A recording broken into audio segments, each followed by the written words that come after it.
সুপ্রিয় বন্ধুরা, সবাইকে স্বাগত জানাচ্ছি তোফা মিডিয়ায়। আজকে আমরা আলোচনা করব কথা বলার সময় যেই গুণ মানুষকে সহজেই প্রিয় করে তোলে সেই বিষয়গুলো নিয়ে। অনেক সময় অতি বাচালতা বা কথা বলার অভ্যেস মানুষকে অনেক সময় দুর্বিষহ করে তোলে। আপনি যার সঙ্গে কথা বলছেন, কথার মাত্রা একটি রেখে যদি কথা বলতে পারেন, তার কাছে যদি গ্রহণযোগ্য হয়, আপনি হয়ে উঠতে পারেন আকর্ষণীয়। আর যদি আপনার মাত্রাজ্ঞান না থাকে এবং তার কাছে আপনি আপনার কথাগুলোকে গ্রহণযোগ্য করে তুলতে না পারেন, তাহলে আপনি অপ্রিয় হয়ে উঠবেন। আপনি যাতে অপ্রিয় হয়ে না ওঠেন, সেই বিষয়গুলো নিয়েই আমরা আজকে আলোচনা করব।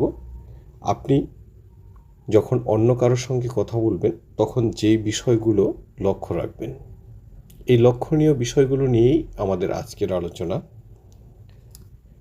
আপনি যে বিষয়টি বলবেন সেটি নির্দিষ্ট এবং স্পষ্টভাবে বলুন।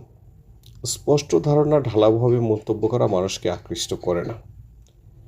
গল্প বা বক্তব্যে স্পষ্টতা, স্পর্শযোগ্যতা, রং, শব্দ যোগ করলে শ্রোতারা সহজেই বিষয়টি অনুভব করতে পারেন। কোনো এক গবেষণায় দেখা গেছে, কাউকে মনোযোগ দিয়ে শোনা, ইতিবাচক প্রতিক্রিয়া দেওয়া এবং তাদের অভিজ্ঞতা বোঝার মাধ্যমেই পছন্দনীয়তাটা বেড়ে ওঠে। অর্থাৎ আপনার সামনের যে মানুষটি আছে তাকে আপনি বুঝতে চেষ্টা করুন। আপনি বুঝতে চেষ্টা করুন ওই মানুষটি আপনার সামনে আছে, তিনি আপনার কাছ থেকে কী চান। দ্বিতীয় যে বিষয়টি, সেটি হচ্ছে যারা ভালো বক্তা হন তারা সাহসী হন। তারা সবসময়ই ইনিয়ে বিনিয়ে কথা বলেন না বা কখনো কখনো মিথ্যা কথাও বলেন না। সত্যের সঙ্গে মিথ্যার জুড়ে দেওয়ার যে অভ্যেস, সেটি কিন্তু খুবই খারাপ। তাই আপনার কথাগুলো হবে সুস্পষ্ট এবং ছোটোখাটো আপত্তিকর বিষয় সেগুলো যেন অশালীন না হয়, সেটি বিশ্লেষণ করে আপনি সাহসিকতার সহিত একজন মানুষকে আপনার একান্ত অনুভূতিটি ব্যক্ত করতে পারেন। 3 নম্বর হচ্ছে পুনরাবৃত্তি করা।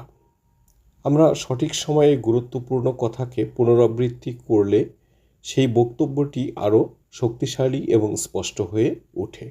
আত্মবিশ্বাস প্রকাশ পায় এবং শ্রোতাদের আস্থা বাড়ে। একে বলা হয় ইকো ইফেক্ট। একই কথার পুনরাবৃত্তি মানুষের মধ্যে আন্তরিকতা, বিশ্বাস এবং নতুন একটি মাত্রার জন্ম দেয়। 4 নম্বর যে বিষয়টি, সেটি হচ্ছে ছোটোখাটো দুর্বলতার বিষয়টি প্রকাশ করে দেয়া। আমরা অনেকেই খুব স্মার্ট হই, নিজেকে জ্ঞানী ভাবি, কিন্তু সেটি নয়। আপনার জীবনেও চলার পথে অনেক নেগেটিভ দিক থাকতে পারে, ছোটোখাটো দুর্বলতা থাকতে পারে, অনেক সংগ্রামের কথা থাকতে পারে। যেই সংগ্রাম করে আপনি আজকের অবস্থানে এসেছেন, সেই বিষয়গুলো আপনি আপনার শ্রোতার কাছে বলুন, আপনি গ্রহণযোগ্য এবং আকর্ষণীয় হয়ে উঠবেন। এরপর হচ্ছে অনুপ্রেরণা প্রদান করা। লোকজন এমন ব্যক্তিদের কথা শুনতে পছন্দ করেন যারা তাদের বাস্তব জীবনের বাধা অতিক্রম করে সফল হয়েছেন। নিজের জীবনের পরিবর্তনের গল্প যখন তিনি শ্রোতাদের শোনান, তখন সেই শ্রোতারা নিজেকেও ওই বক্তার মাঝে বুঝতে চেষ্টা করেন এবং নিজের মধ্যে একটি মাইন্ড ম্যাপিং বা মানসিক পরিকল্পনার তৈরি করে থাকেন এবং তারা অনুপ্রাণিত হয়ে পরবর্তী পর্যায়ে সফল হতে চেষ্টা করেন। এরপরের যে বিষয়টি, সেটি হচ্ছে দৃঢ় বিশ্বাস নিয়ে কথা বলুন। ভাষা কোনো আইডিয়া আপনি যদি আপনার কোনো শ্রোতার সামনে বলুন, তাহলে ওই শ্রোতা বিষয়টিকে অতটা গুরুত্ব দেবে না। আপনি যেটি বলবেন সেটি দৃঢ়ভাবে বলুন, সত্য করে বলুন এবং সেটি যেন কোনো যুক্তিতেই অগ্রহণযোগ্য না হয়। এমন আত্মবিশ্বাসী আপনার শ্রোতাদের আস্থা অর্জন করতে পারে। আপনি শারীরিক অঙ্গভঙ্গির মধ্য দিয়ে যখন একটি কথা বোঝাতে চেষ্টা করেন, ঠিক সেই সময়টায় তারা আত্মবিশ্বাসী ভঙ্গিতে অনেক সময় কথা বলেন। অর্থাৎ আপনার বডি ল্যাঙ্গুয়েজ ইমপ্রেসিভ হয়ে অন্যের মাধ্যমে অনুপ্রাণিত হয় বা অনুরণিত হয়।